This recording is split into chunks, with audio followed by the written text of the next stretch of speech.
네, 여러분 안녕하세요. 소빈한 중국어의 소빈입니다. 제가 오늘 준비한 내용은요. 시험에도 자주 나오고 말을 할 때도 헷갈릴 수 있는 단어 투란 그리고 후란의 차이점을 한번 알아볼까 합니다. 네, 일단은요. 투란 그리고 후란 이 두 단어를 보자면 부사어로는 의미가 같아요.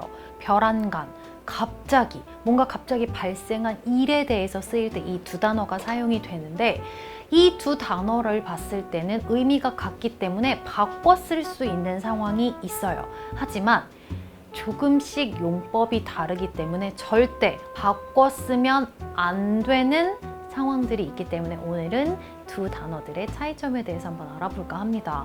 일단은 투란에 대해서 먼저 볼 건데 이 투란이라는 단어를 왜 먼저 정리를 해야 되냐면요.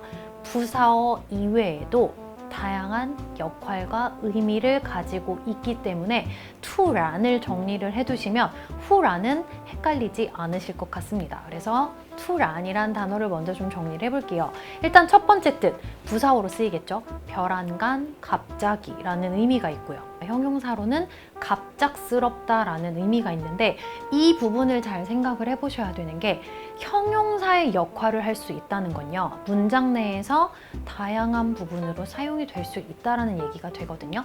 우리가 일단은 문장 구조를 먼저 보자면 주어, 동사, 목적어가 가장 기본 구조인데 이 수로 부분의 역할 역시 형용사가 다 할 수 있기 때문에 쓰임이 다양하다고 보시면 될 것 같습니다. 그러면 이 투란이라는 문장을 예문으로 한번요. 부사어로 쓰인 문장과 형용사로 쓰인 문장의 예문을 한번 들어보도록 하겠습니다.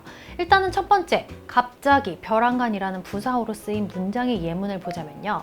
그는 집에 돌아가긴 했는데 갑자기 집으로 돌아갔다 하면은 그는 집으로 돌아갔다. 이 집으로 돌아가다라는 동사를 꾸며주고 있는 거거든요. 동사를 꾸며주는 애를 바로 부사어라고 하죠. 이렇게 문장에 넣는다면 그는 집으로 돌아갔다. 타回家了.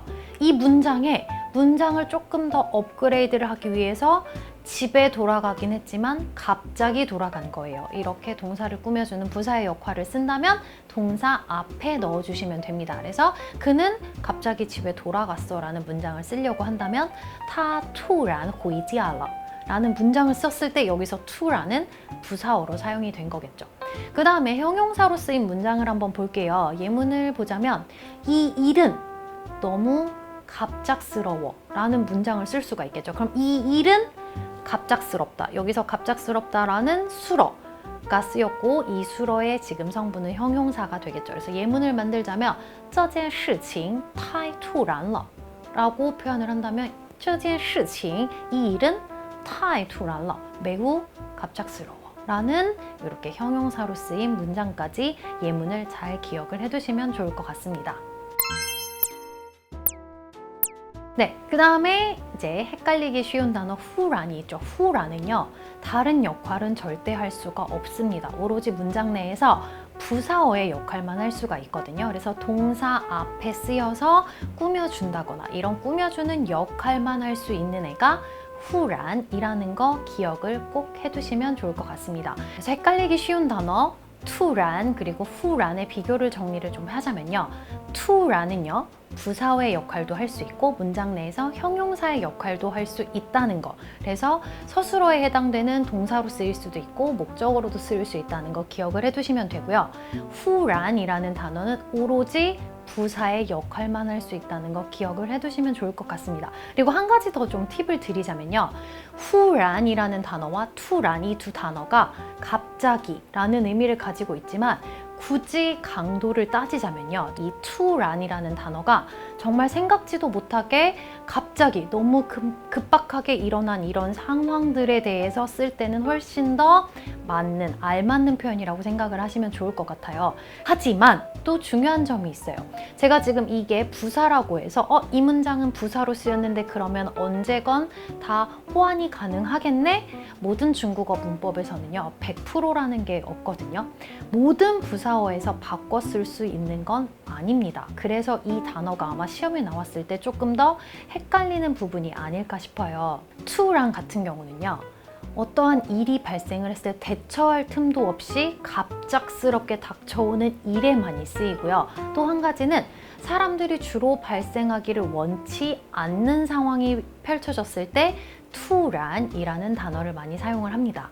그리고 후란의 단어 같은 경우는요, 내가 의식하지 못한 상태에서 일이 발생을 했거나 원래 발생했던 그 일이 변화가 생겼을 때 후란이라는 단어를 쓴다는 거, 이렇게 정리를 좀 해두시면 좋을 것 같습니다.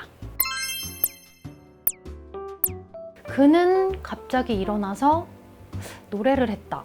예기치도 못한 일이 갑자기 발생을 한 거죠. 이런 문장에는 투란을 쓰시면 좋겠죠. 그래서 예문을 만들자면 타 투란 짠칠라이唱歌 라는 표현으로 쓸 수가 있겠죠. 그리고 후란의 예문을 보자면 갑자기 상황이 변화됐을 때 쓴다고 했었죠. 그러면 갑자기 비가 내렸다. 이런 문장을 할 때는 일이 갑자기 발생을 한 거니까 후란이라는 단어를 쓰시면 되겠죠. 후란 시아위러, 갑자기 비가 내렸다. 이런 예문으로 사용을 하시면 좋을 것 같습니다. 해서 꼭 기억을 하셔야 될 점은요, 후란과 투란은 둘 다 부사의 역할을 할 수 있기 때문에 문장 내에서 갑자기라는 의미로 쓰였다고 하면은 호환이 사용이 됩니다. 하지만 언제건 항상 무조건 호환 사용을 할 수 있는 건 아니라는 점, 그리고 투란의 의미로는 형용사의 의미도 있기 때문에 이 문장 내에서 투란이 형용사, 수어의 역할을 하는 아이로 쓰였으면 후란이라는 단어로 절대 바꿔 쓸 수 없다는 점, 이렇게 기억을 해두시면 좋을 것 같습니다. 그래서 이 투란과 후란에 관련된 문제는요, HSK에도 한두 번씩 나왔던 문제고, 또 다른 문제들을 풀 때나 아니면은 내가 OP라든지 TSC 이런 말하기 시험을 할 때도 투란과 후란을 혼합해서 사용을 하자는 실수를 줄이기 위해서 바로 준비한 내용입니다. 그래서 의미가 비슷한 단어들이 중국어에는 정말 많기 때문에 이런 것들을 딱 정리를 해서 나만의 단어로 만드시면 조금 더 도움이 되지 않을까 싶습니다. 해서 제가 오늘 준비한 내용은 여기까지고요. 오늘 영상에 준비한 이 단어 이외에도 나는 이 두 단어들 의미가 너무 헷갈린다, 용법이 헷갈린다 하는 거 있으시면 댓글로 알려주시면 제가 준비를 하도록 하겠습니다. 네, 해서 오늘 준비한 영상 역시 도움이 됐다면 구독과 좋아요 부탁드리겠습니다. 저는 지금까지 소빈한 중국어의 소빈이었습니다. 우리 다음 시간에 또 만나요. 바이바이.